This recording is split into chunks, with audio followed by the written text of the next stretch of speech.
The President of the United States has just publicly humiliated the Prime Minister of Great Britain.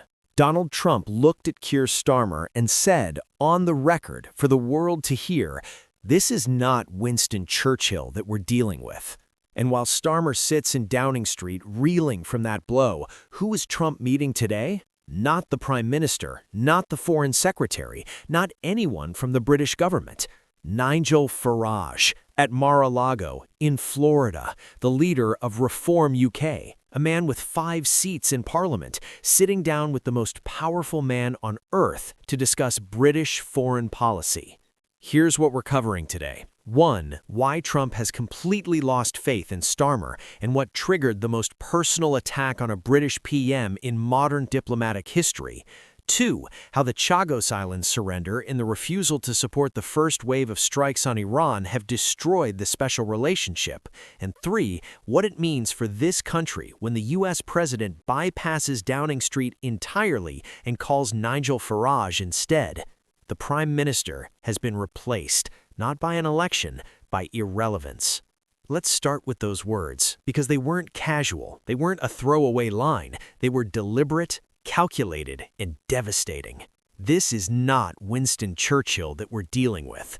Donald Trump invoked the most revered name in British political history, the man who stood alone against tyranny, who rallied a nation, who embodied courage when the world was burning, and used him as a measuring stick against Keir Starmer, and found Starmer wanting.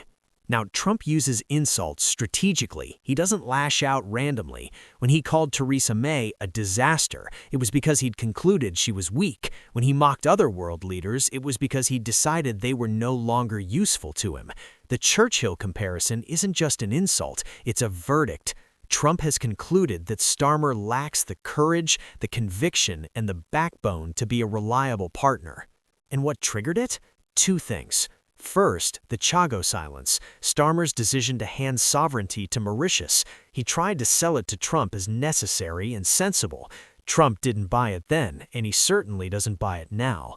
Diego Garcia is one of the most important military installations in the Western Alliance. It sits in the Indian Ocean. It projects power across an entire hemisphere, and Starmer agreed to give it away.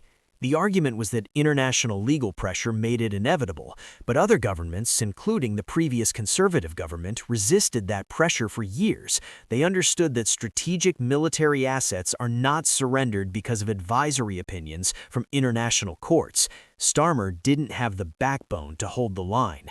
And now the irony's excruciating. On Sunday, Starmer granted the U.S. permission to use Diego Garcia for defensive strikes on Iran, the very base he's agreed to hand to Mauritius. He's simultaneously giving it away and lending it out. You couldn't write this as satire. Nobody would believe it. Then there's the Iran situation. When the U.S. and Israel launched strikes, Starmer's first instinct was to refuse British involvement. He initially blocked the use of British bases. That hesitation, even though he later reversed it, sent a devastating signal to Washington. Trump said he was not happy with the UK. He said the response was very disappointing. He said Britain should allow base access without question or hesitation. Without question or hesitation. That is what Trump expects from his allies, and Starmer gave him questions, hesitations, legal caveats, and delays. But it gets worse, because Trump didn't just criticize Starmer, he went further. He picked up the phone, or more likely Farage was already in his contacts, and arranged a meeting. Today, at Mar-a-Lago, the most famous private estate in American politics, the place where Trump conducts real diplomacy, where deals are made, alliances are forged, and crucially, where messages are sent. Nigel Farage is meeting the President of the United States to discuss the Chagos Islands deal and the war against Iran. British foreign policy, being discussed between the American president and the leader of a party that holds 5 seats in the House of Commons. The symbolism is nuclear. Trump is telling the world, and telling Downing Street specifically, that he does not consider Keir Starmer a serious interlocutor, that when he wants to talk about Britain, he calls Farage, not the Prime Minister, not the Foreign Secretary, Farage. And here's the question nobody in the government can answer. What does it mean for British national interests when the US president trusts the leader of the opposition more than the sitting prime minister? Trade negotiations, defense cooperation, intelligence sharing, the special relationship isn't built on sentiment, it's built on access, on trust, on being in the room when decisions are made. And right now, the person in the room is Nigel Farage. Starmer is outside, looking in. Irrelevant.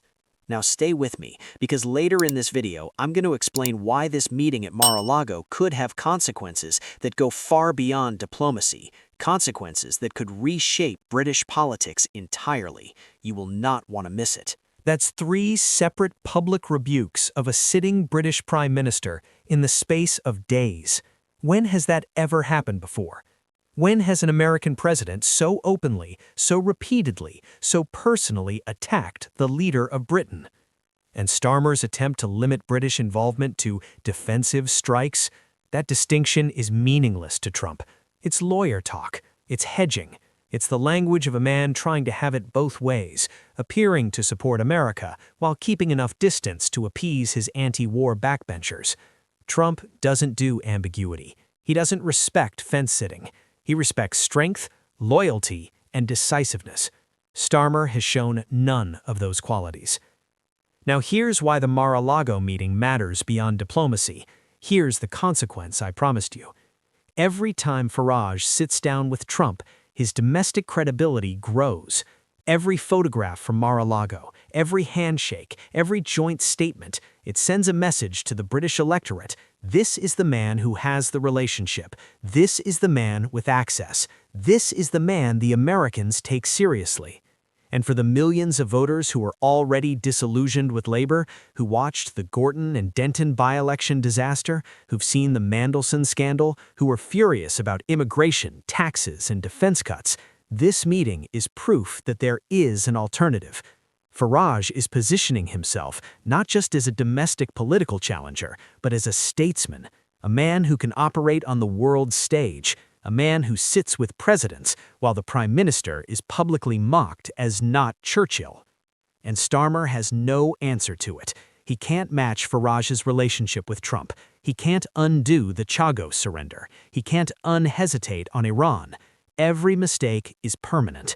Every misjudgment is compounding. The special relationship, the cornerstone of British foreign policy since 1941, is being conducted through the leader of a 5-seat opposition party. That is an extraordinary, unprecedented, and deeply humiliating situation for any British government. And it raises the ultimate question. If the Prime Minister of the United Kingdom cannot maintain a functional relationship with the President of the United States, if he is bypassed, ignored, insulted, and replaced by a man with no governmental authority, what exactly is the point of him? Churchill stood shoulder to shoulder with Roosevelt. Thatcher stood with Reagan. Blair stood with Bush. Love them or loathe them, those prime ministers had the respect of their American counterparts. They were in the room. They mattered.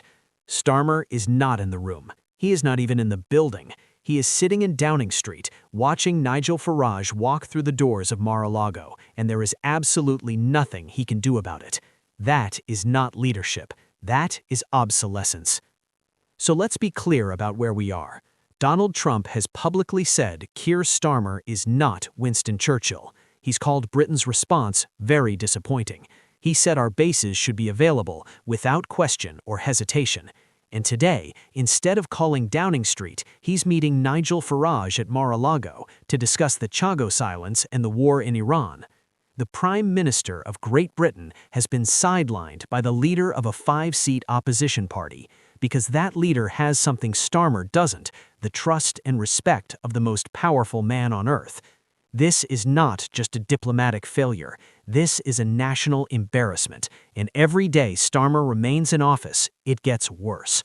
If you agree that this government is failing, hit that subscribe button and turn on notifications, because the fallout from this meeting hasn't even started yet, and I'll be right here when it does.